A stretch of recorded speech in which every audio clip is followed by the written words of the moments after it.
अ, हे बघ, मला असं वाटतं की त्या त्या वयामध्ये आपण तसं असलंच पाहिजे.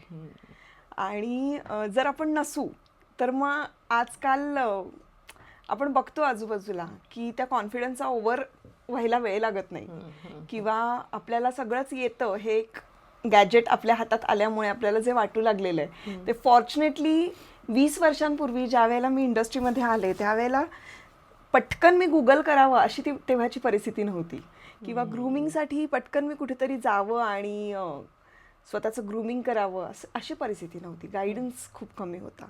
त्यामुळे तिथून ते आत्तापर्यंत जो प्रवास आहे ना, मला असं वाटतं हा माझा खूप जेन्युइन प्रवास आहे.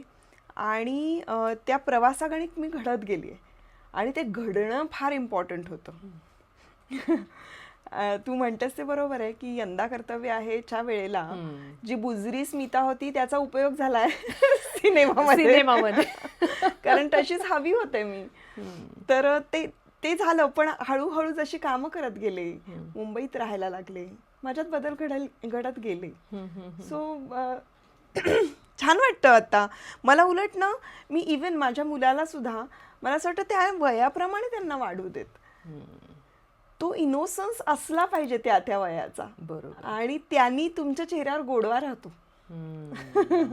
हे मला असं खूप वाटतं की अचानक मला सगळं येतं आणि मला सगळं कळतं याच्यापेक्षा मला होऊ देत की माझ्याकडनं चुका, काय फरक पडतो, आणि त्या चुकांमधून मी शिकू देत. कॉन्फिडन्स नसताना सुद्धा मग आपण जास्त एफर्ट्स घेतो ना, कारण आपल्याला माहिती असतं की इथे आपला आत्मविश्वास नाहीये, कारण आपल्याला अजून इथे आपला जम बसायचा आहे. मग तोपर्यंत आपण जी तगमग असते आपले मिळवण्यासाठीची ती खूप छान असते, मला असं वाटतं. बरोबर. त्यामुळे मला मागे वळून बघताना मला असं वाटतं की खूप गोड होती ती स्मिता. आणि आत्ताची? हा, तू म्हणालीस असं, आता मी स्ट्रॉंग झाली.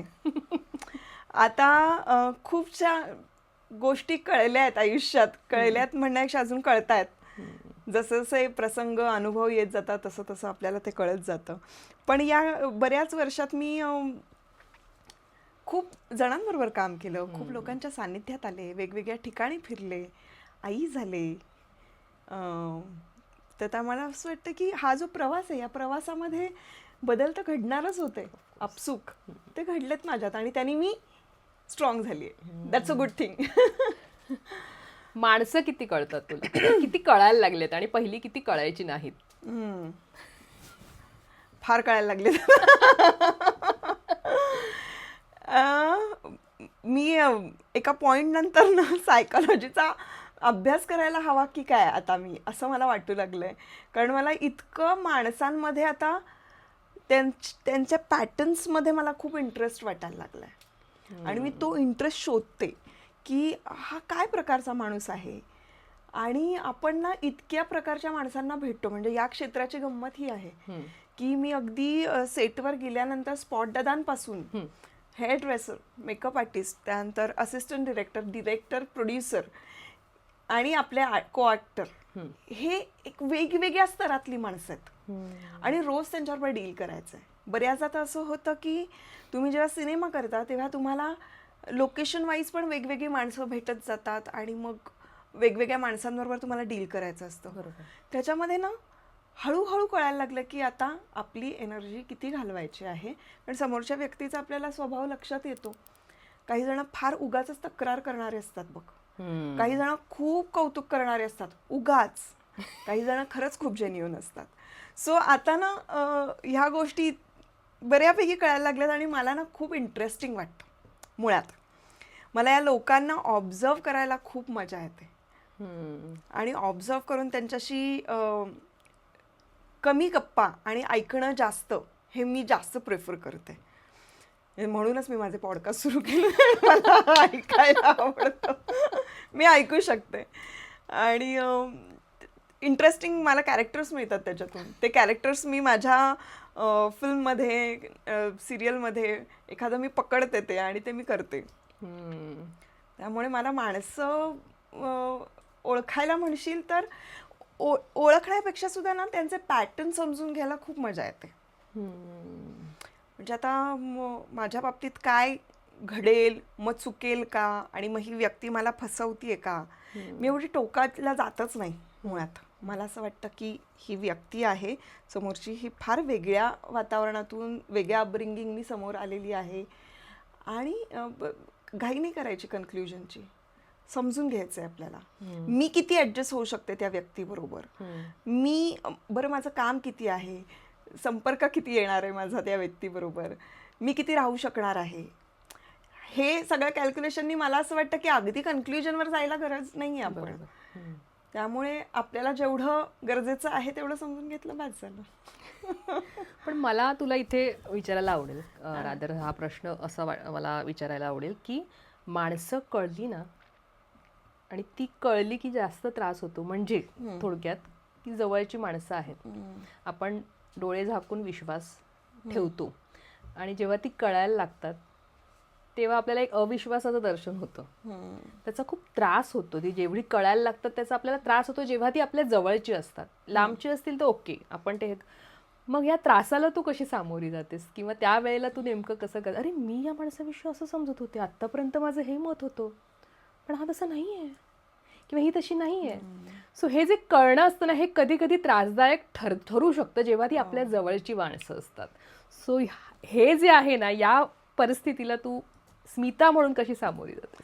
मला असं वाटतं की हे बघ, माणसं किंवा तू स्वतःचं पण बघ, माझंही बघ, आपण बदलत जातो ना. आपण जसे असतो, म्हणजे मी 5 वर्षापूर्वी जशी होते तशीच्या तशी मी नाही असू शकत. माझ्या मतांमध्ये, माझ्या विचारांमध्ये किती फरक आहे.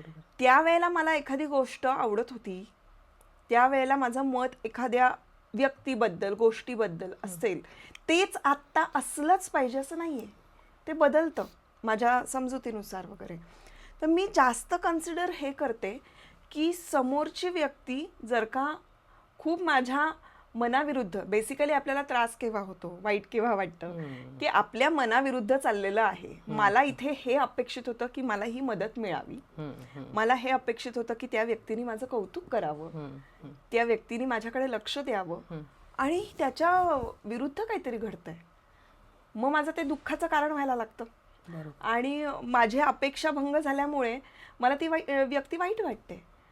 पण मी आता तो असा विचार करते की समोरच्या व्यक्तीच्या बाबतीतल्या गोष्टी आपल्या हातात नाही आहेत, आणि ती व्यक्ती त्या त्या परिस्थितीनुसार, माहिती नाही तिच्या मागे काय व्याप आहेत आणि काय आहे, तेव्हाच तिचं